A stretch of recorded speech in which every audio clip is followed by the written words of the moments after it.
How the story goes. I tell people I was in Fairfield recently, and a woman came up to me because of the nature of the Iowa caucuses. You know, each of you get to meet each of us 3, 4, 5, 6, 7 times. And a woman came up to me in Fairfield and said, "Mr. O'Malley, this is my 3rd time seeing you." And I said to her, "Well, how am I doing?" She said, "You're doing very well. I'm seeing a lot of growth." And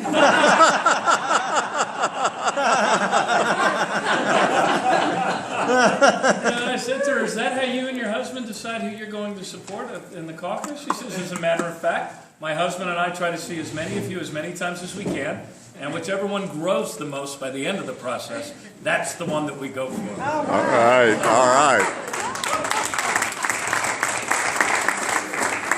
So I suppose the sustainable growth is a good thing, right? If it's the sort of growth that Teilhard de Chardin talked about, right? That there's an absolute direction to growth, then life moves in that direction. And life is never mistaken about its road or its destination. It tells us towards what point on the horizon we must steer if we are to see the dawn's light grow more intense. All right. So it's wonderful to be... So it's great to be here with all of you. I love this decision envelope in Iowa because this is when the Rubik's Cube starts to spin, Sally. This is when neighbors start saying who they're actually for. And I need your help in this caucus in the next 8 days. Whenever our country is faced times of gridlock and stalemate, when it seems like the things that divide us have become larger than the things that unite us, one of the key ingredients to that is bringing forward new leadership. And that's what the people of Iowa have a penchant and a talent for being able to do. To be able to see their way through the noise and to lift up a new leader. I need your help on caucus night. Lift me up above expectations and we can shift the dynamic of this race in a very, very positive way. My story is not the story of Democratic conversion. It is the story of Democratic upbringing. My experience is not that of a member of Congress or someone that's been a part of Washington for the last 20 years. My experience is that as an executive, a governor, a mayor, bringing people together time and time again, oftentimes over deep divides and ancient wounds, in order to make better choices, in order to make progress, in order to actually get things done, like raising the living wage, cleaning up the rivers of the Chesapeake Bay, raising the minimum wage, making it easier for people to vote, passing marriage equality, passing the DREAM Act, banning the sale of combat assault weapons in our state with comprehensive gun safety legislation.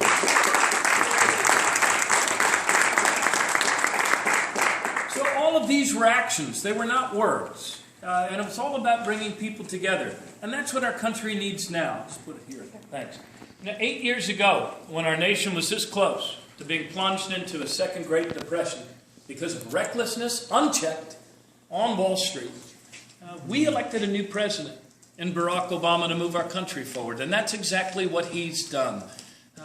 My daughter went back to her first grade class after her dad announced 8 months ago, and a little girl in her 100% African-American class said to her, "Miss O'Malley, I'm not so sure about this idea of your father running for president because I kind of like Barack Obama."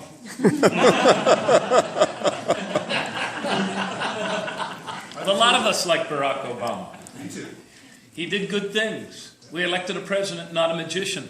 But because of his presidential leadership, because of his new leadership, we're now be able to look back and see that we just had the best 2 years in a row of positive job growth that we've had since the 1990s.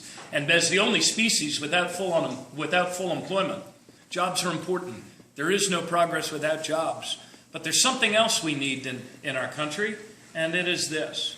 Look, you and I are part of a living, self-creating mystery called the United States of America. But the promise that's at the heart of that mystery is actually a very concrete thing. And it says that wherever you start in our country, you start. But through your hard work, you should be able to get ahead. And for too many of our people, that's not happening now. The great poet laureate of the American dream, Bruce Springsteen, once asked, "Is a dream a lie if it don't come true? Or is it something worse?" The hard truth of these times is this: for all the good progress President Obama has made, we are at a point where 70% of us, a majority of us, are earning the same or less than we were 12 years ago. And nothing works very well in America if wages are flatlining or declining. Therefore, I laid out in your state 15 strategic goals. And my best holistic take on what we need to do as a people to reach a deeper understanding and make the better choices so we can all start moving forward again together. Restoring common sense wage and labor policies that actually grow our middle class. Things like keeping the minimum wage above the poverty line, equal pay for equal work for men and women, making it easier for people to join labor unions and bargain collectively for better pay. Getting 11 million of our neighbors out of the underground shadow economy by passing comprehensive immigration reform with a pathway to citizenship for all. These are the things, along with expanding Social Security, that can make wages go up. And more workers earn, the more they spend, and the more our economy grows. You see, our economy is not money, it's people. Right? It's all of our people. And we need to make choices consistent with that American truth. And no country ever gave its children a better future by making its country weaker. Countries don't create generational wealth and prosperity by locking up cash in a closet, do we? We invest in things that pay a dividend over the generations. Investments in the infrastructure that connects us, including water and wastewater, which connects us to the other living systems of this earth. Investments in the skills and the brain power of our people. How far has the pendulum swung that in one man's lifetime, I've experienced the truth of my dad going to college on a GI Bill while my daughters graduated from college with a mountain of bills. Their mother and I were very proud of them on graduation day, and we're going to be proud every month for the rest of our natural lives. It doesn't need to be like that. We have to laugh because it hurts too much to cry. I put forward a plan to move us to debt-free college within the next 5 years. And I'm the only person on this stage who actually did it as governor, going 4 years in a row without a penny's increase to college tuition. It is not too late for us to restore the better choices that allow our kids to come out of college with it being a gateway to opportunity rather than a trapdoor to debt. Third and finally, the great challenges of our times are many. And as Americans, we never run from our challenges. We face them straight up. We square our shoulders to them. Governors have led us to victory in 2 world wars, and they've done it by working in collaboration with like-minded people around the world, by advancing, as FDR did, the 4 freedoms, the principles of our nation articulated in a universal way that makes sense to the entire human family of this earth.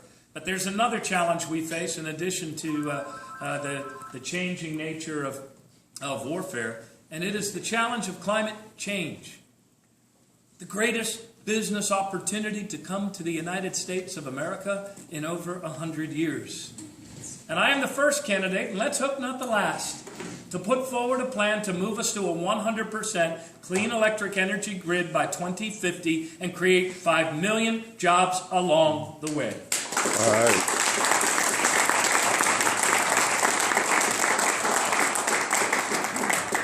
So these are among those 15 strategic goals that I've laid out here in Iowa to move our country forward, to restore the truth of the American dream. And some of them involve things other than making our economy grow. They involve things like cutting deaths from overdoses in our country in half in the next 10 years, cutting deaths from guns and gun violence in half, reducing infant mortality, eradicating childhood hunger in the next 5 years. I learned as an executive that there's a big difference between a dream and a goal, and it's a deadline. And I've gotten pretty good over the years at bringing people together to accomplish difficult things, bridging divides, healing wounds, reminding us of the powerful beliefs that unite us, our belief in the dignity of every person, our belief in the common good we share, our understanding that we all have a role to play in defending that common good, improving it, and making it better. And so, Iowa, I need your help. Fairfield, I need you on caucus night. I have seen time and time again, on caucus night, the people of Iowa usually surprise the pollsters and the pundits. You guys think you have a birthright for upsetting the apple cart, don't you? And with only 3 of us in this presidential race, I'm the only one that can still upset the apple cart.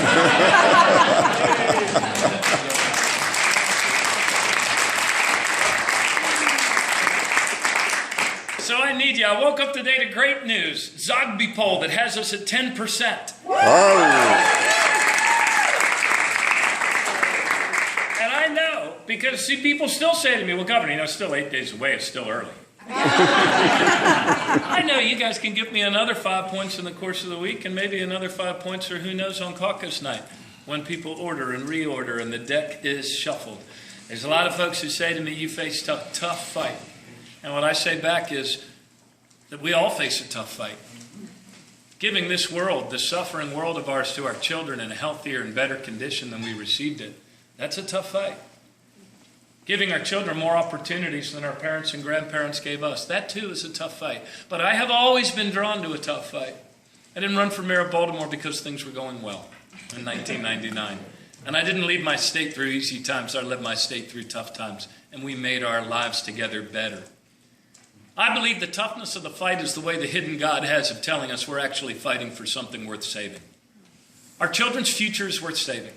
Our country is worth saving. And this planet is worth saving. And I intend to take this shot with all the strength I have, and I need your help. On caucus night, you can help me beat expectations. You can lift up a new leader, and you can move our country and this whole planet forward. I need your help, and I thank you all so much for coming out.